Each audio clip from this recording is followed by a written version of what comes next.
ఒకసారి ఒక బిచ్చగాడు రైల్లో భిక్షాటన చేస్తూ ఉన్నప్పుడు చక్కగా దుస్తులు ధరించిన వ్యాపారి సూటు మరియు బూట్లు ధరించి ఉండడం గమనించాడు. ఈ వ్యక్తి చాలా ధనవంతుడని అతను భావించాడు. కాబట్టి నేను అతన్ని అడిగితే అతడు ఖచ్చితంగా దానం చేస్తాడు అనుకుని అతని దగ్గరికి వెళ్ళి ఆ వ్యక్తిని భిక్షం కోసం అడిగాడు. ఆ వ్యక్తి బిచ్చగాడిని చూసి, మీరు ఎల్లప్పుడూ అడుక్కుంటూ ప్రజల నుండి ఏదో ఒకటి అడుగుతూనే ఉంటారు కదా, మరి మీరు ఎవరికైనా ఏదైనా తిరిగి ఇస్తున్నారా అని అడిగాడు ఆ వ్యక్తి. ఆ బిచ్చగాడు, సార్, నేను బిచ్చగాడిని. నేను ప్రజలను డబ్బులను మాత్రమే అడగలను, కానీ నేను ఎవరికైనా ఏదైనా ఎలా ఇవ్వగలను చెప్పండి అన్నాడు. ఆ మాట విన్న వ్యక్తి ఇలా అన్నాడు, నేను ఎవరికి ఏమీ ఇవ్వలేనప్పుడు మీరు కూడా ఇతరులను అడిగే హక్కు లేదు కదా. నేను ఒక వ్యాపారవేత్తని, అంతేగాక లావాదేవీలను మాత్రమే నమ్ముతాను. మీరు నాకు ఇవ్వడానికి ఏదైనా ఉంటే మీకు ప్రతిఫలంగా ఏదైనా ఇస్తాను అన్నాడు. అప్పుడే రైలు స్టేషన్కు రావడం జరిగింది. ఆ వ్యాపారవేత్త ట్రైన్ దిగి వెళ్ళిపోయాడు. బిచ్చగాడు ఆ వ్యాపారవేత్త చెప్పిన దాని గురించి ఆలోచించడం మొదలుపెట్టాడు. అతని మాటలు ఎలాగోలా బిచ్చగాడి హృదయాన్ని చేరుకున్నాయి. ప్రతిఫలంగా నేను ఎవరికీ ఏమీ ఇవ్వలేనందున నేను భిక్షలో ఎక్కువ డబ్బు పొందలేను అని అనుకుంటూ ఆలోచించడం మొదలుపెట్టాడు. కానీ నేను బిచ్చగాడిని, ఎవరికైనా ఇవ్వడానికి నా దగ్గర విలువైనది ఏదీ లేదు కదా.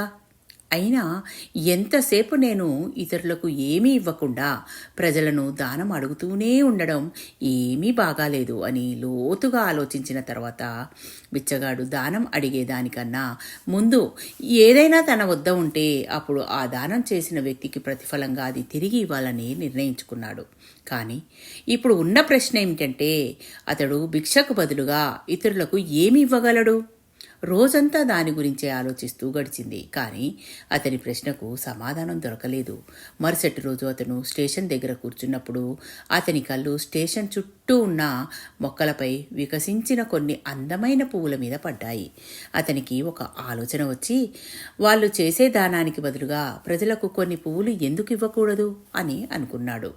అతనికి ఈ ఆలోచన వచ్చిన వెంటనే అక్కడ నుండి కొన్ని పువ్వులు తెచ్చుకున్నాడు. భిక్షాటన చేయడానికి రైలు ఎక్కాడు.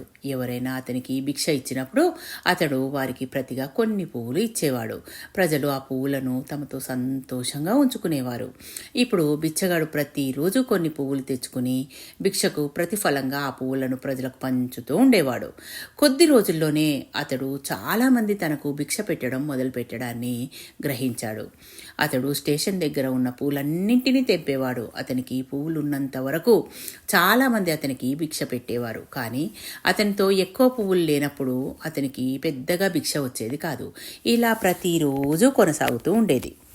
ఒకరోజు అతడు భిక్షాటన చేస్తున్నప్పుడు అదే వ్యాపారవేత్త రైల్లో కూర్చుని ఉండడం చూశాడు. అతని కారణంగా అతడు పువ్వులు పంపిణీ చేయడానికి ప్రేరణ పొందాడు. భిక్షగాడు వెంటనే అతని దగ్గరికి వెళ్ళి, ఈరోజు మీరు ఇచ్చే భిక్షకు బదులుగా నేను మీకు కొన్ని పువ్వులు నా దగ్గర ఉన్నాయి, అవి మీకు ఇస్తాను అన్నాడు.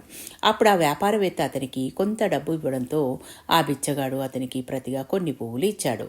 ఆ వ్యాపారవేత్తకు బిచ్చగాడి ఆలోచన బాగా నచ్చింది మరియు బాగా ఆకట్టుకున్నాడు. అతను, వావ్, ఈరోజు మీరు నాకు నాలాగనే వ్యాపారవేత్తగా మారారు అని అతన్ని అభినందించి బిచ్చగాడి నుండి పువ్వులు తీసుకొని అతను పక్క స్టేషన్లో దిగిపోయాడు. మళ్ళీ మరోసారి ఆ వ్యాపారవేత్త మాటలు బిచ్చగాడి హృదయంలోకి చేరుకున్నాయి. అతడు ఆ వ్యక్తి చెప్పిన దాని గురించి పదే పదే ఆలోచిస్తూ సంతోషంగా ఉండడం ప్రారంభించాడు. అతని కళ్ళు ఇప్పుడు ప్రకాశించడం ప్రారంభించాయి. అతను ఇప్పుడు తన జీవితాన్ని మార్చుకోగల విజయానికి బాటను కనుక్కున్నానని అతడు భావించాడు. అతడు వెంటనే రైలు నుండి కిందికి దిగి ఉత్సాహంగా ఆకాశం వైపు చూస్తూ చాలా బిగ్గర గొంతుతో ఇలా అన్నాడు, నేను ఇకపై బిచ్చగాడిని కాదు, నేను ఇప్పుడు వ్యాపారిని. నేను కూడా పెద్ద మనిషిలా పెద్ద వ్యాపారిగా మారగలను. నేను కూడా ధనవంతుణ్ణి కాగలను అని అనడం జరిగింది. అక్కడున్న ప్రజలు అతన్ని చూసి బహుశా ఈ పిచ్చగాడు పిచ్చివాడై ఉంటాడని అనుకున్నారు. మరుసటి రోజు నుండి ఆ పిచ్చగాడు మళ్ళీ ఆ స్టేషన్లో కనిపించలేదు.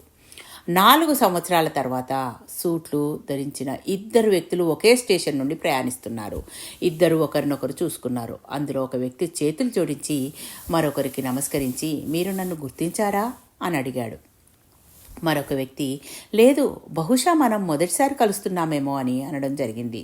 మొదటి వ్యక్తి మళ్ళీ అన్నాడు, మనం మొదటిసారి కలుసుకోవడం కాదు, ఇది మూడోసారి అన్నాడు.